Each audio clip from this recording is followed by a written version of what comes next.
Have you ever cleaned your room over the weekend, and by Tuesday it's messy all over again? Clothes back on the chair, a random bag on the floor, your desk slowly disappearing under a pile of stuff. And you're standing there thinking, didn't I just clean this? I've been in that cycle more times than I can count, cleaning, resetting, only to feel like I'm starting all over again a few days later. The truth is, you don't need to clean more. You just need a few simple things in place to help your room stay clean without so much effort. In today's video, I'm sharing 8 daily tips that are super easy. Nothing intense or unrealistic, but they'll help your space stay tidy longer after each clean, get messy way less often, and most importantly, feel better to be in. Before we jump in, I'd love to know, what's the first thing that gets cluttered in your room? For me, it was always my desk, which is exactly where we're going to start.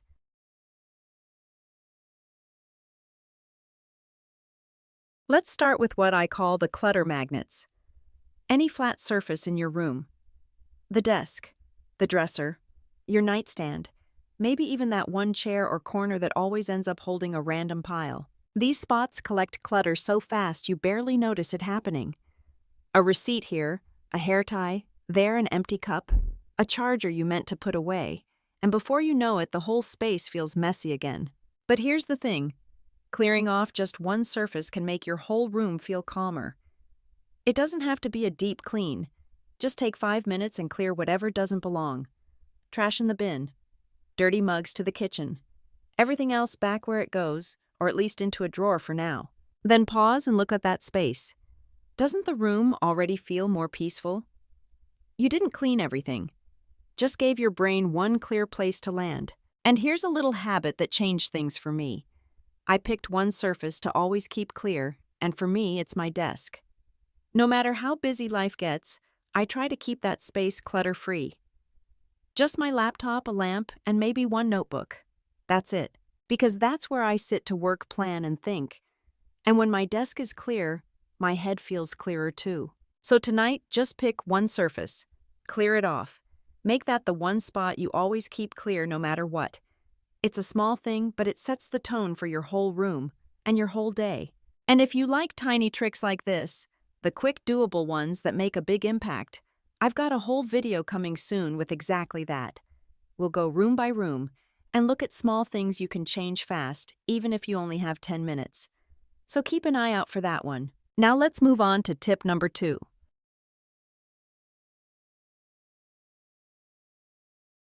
The second tip is something that sounds small, but it completely changed how my room stays clean. Give every item a home. Think about it. Clutter builds up the fastest when things don't have a clear place to go.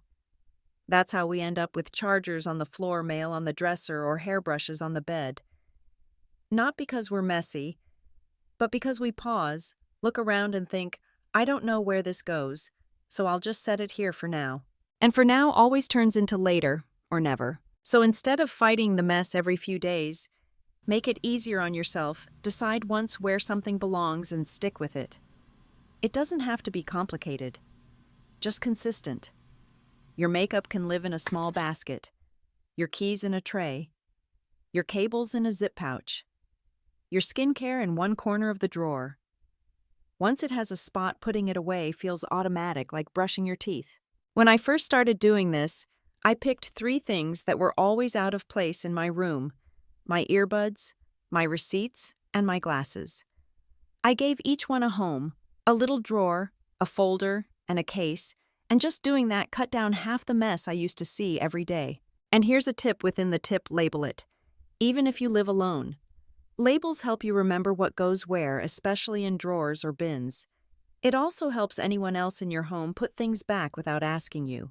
This one shift makes your room feel more structured, but more importantly, it makes cleaning up feel less like a chore and more like a habit you don't have to think about.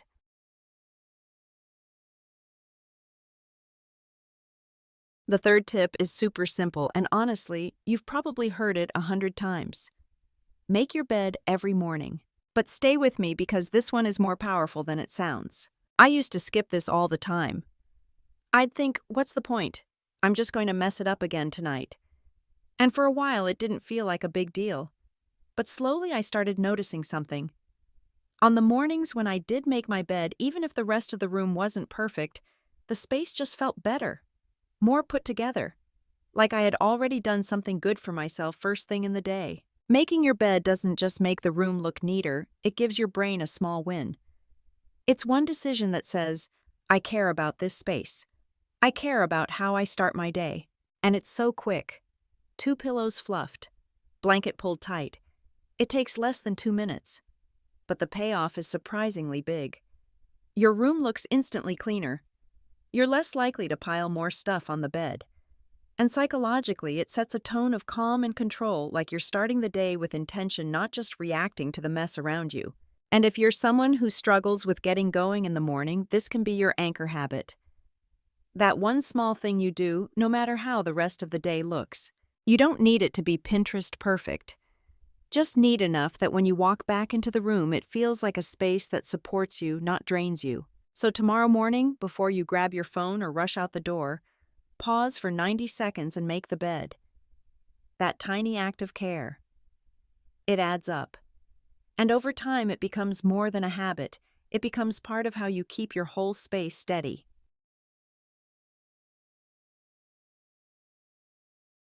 The fourth tip is all about making clutter disappear, not by throwing it all out, but by giving it somewhere to hide. And I mean that in the best way. Sometimes your room isn't messy because you have too much stuff. It's messy because too much of it is out where you can see it. Visual clutter, even if everything is technically in use, still makes your brain feel overwhelmed. That's why storage is your best friend. Use small bins, baskets, or shallow boxes to group things together. Put them inside drawers on shelves or one of the best spots under your bed. That space is gold if you use it right. A couple of flat storage boxes under there can hold extra shoes, off-season clothes, tech accessories, notebooks, all the things that tend to pile up and don't need to be seen every day. And here's the best part. You don't need fancy containers. Start with what you already have: old shoeboxes, a basket you're not using, a basic plastic bin. The goal isn't to make it look perfect. The goal is to take things out of sight so your space feels calmer. This tip is especially helpful if your room is small. When you don't have a lot of furniture or closet space, using hidden storage gives you more breathing room without needing to get rid of things you still use. One trick I use is labeling each bin or drawer with what goes inside. It makes it super easy to find things later and even easier to clean up without thinking. Remember, when everything's out, your room looks chaotic. But when you can quickly tuck things away, the space resets in seconds. So tonight, pick one category that's always out. Maybe cables, skincare papers, and find a box or drawer to hold it. You'll be amazed how much calmer your room feels when less of your stuff is staring back at you.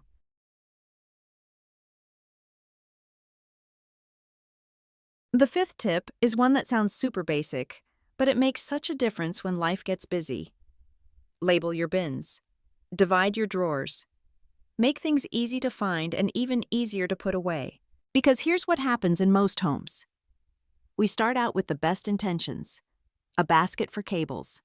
A drawer for self-care stuff. But fast forward a week, and everything's mixed together again. Chargers tangled with pens, skincare next to scissors, a hairbrush under your receipts. Why? Because when we're rushing, we default to whatever's easiest. If a drawer is just a big empty space, it turns into a junk pile fast. That's why labels and dividers are your secret weapon. Start small. Pick one drawer that's always a mess, maybe your bedside table or vanity. Use small boxes, trays, even old containers to divide it up. One section for lip balm, one for hair ties, one for cables. Suddenly it's no longer a drawer of chaos, it's a system. And then label it. Even if you live alone, even if it seems obvious. Because labels do two things. First, they remind you of where things go, especially when you're tired. Second, they make it way easier for anyone else to help keep things in place. I used to think labeling was too type A, like something for color-coded pantries or craft rooms.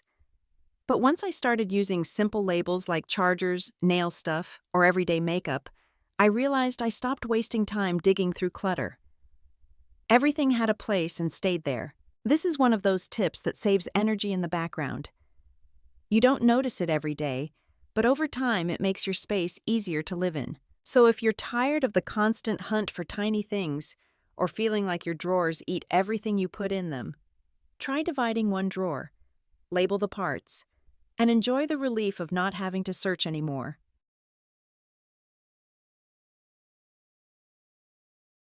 The sixth tip is one of the easiest to start and one of the most powerful over time. Spend just 5 minutes each night tidying up. That's it. Not a deep clean, not a whole room overhaul, just 5 quiet minutes to put things back where they belong before you head to bed. Here's why this works so well. Most mess doesn't happen all at once. It builds up in layers, one bag, dropped here, a sweater tossed there, a cup left on the desk. And if we don't catch it early, suddenly we're spending the whole weekend trying to reset the room.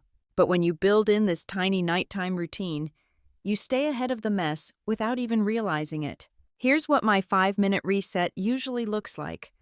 Put away anything I dropped on the bed or floor. Clear off my desk or nightstand. Take cups to the kitchen. Straighten a pillow or fold a blanket. It's not perfect, but it's enough.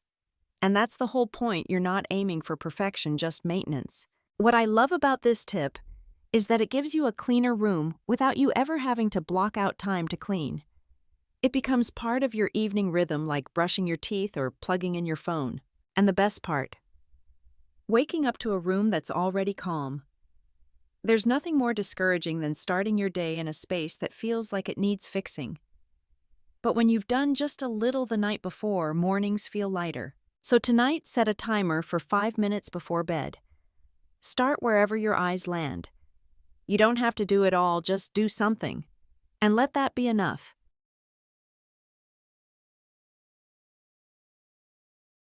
The 7th tip is for a spot that affects your day more than you realize: your closet. If you've ever stood in front of it thinking, I have nothing to wear while it's full of clothes, you're not alone. A messy, overstuffed closet doesn't just waste time. It drains your energy before the day even starts. That's why this tip is less about how your closet looks and more about how it works. When your closet is easy to use, your mornings feel calmer. You get dressed faster. You feel more confident. And you're less likely to tear through drawers and leave piles behind. So here's where to start. First, pull out anything you know you're not wearing this season. If it's summer, pack away bulky coats or boots. If it's winter, fold up the shorts and swimsuits. You don't have to declutter it all today. Just get the not right now stuff out of your way. Next, group what's left by category: shirts together, pants together, dresses, workout clothes. This alone makes a huge difference when you're in a hurry. Then ask yourself, what pieces do I actually wear and feel good in right now? Those should be the most visible and easiest to reach. Everything else can go to a lower shelf, a back hanger, or into storage.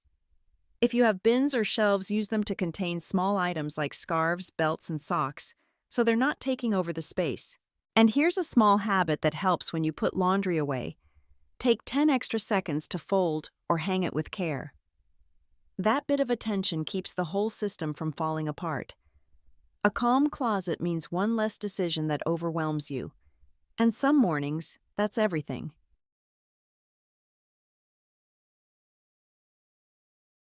The 8th and final tip is gentle, simple, and surprisingly effective. Once a month, let go of one thing you no longer need. That's it. Just one. Decluttering doesn't have to be dramatic. You don't need to spend a whole weekend tearing apart your closet or going through every drawer. In fact, that kind of all-or-nothing approach can leave you feeling even more overwhelmed, like now you have to keep up with some impossible new standard. Instead, try this slower, more sustainable rhythm. Once a month, look around your room and choose one thing that's just not helping anymore. Maybe it's a pair of shoes that always hurt your feet, a sweater you never actually wear, a notebook you've already filled, a piece of decor that doesn't feel like you anymore. If it's just taking up space physically or mentally, it might be time to let it go. What makes this tip so powerful is that it builds trust with yourself. You're not forcing a purge. You're simply making a thoughtful decision, little by little, about what still serves you. And over time, those small decisions create a room that feels lighter, more intentional, more like your space. You can even make it a ritual. The first Sunday of each month, do a quick scan. Ask what's something I've outgrown. What's something I keep just in case but never actually use? What's one thing I wouldn't pack if I were moving? Put it in a donation bag, hand it to a friend, or simply let it leave your space. One item, 12 times a year, that's enough to shift the feel of a room without burning out. Decluttering doesn't have to be all at once to work. It just has to keep moving slowly, gently, and with kindness.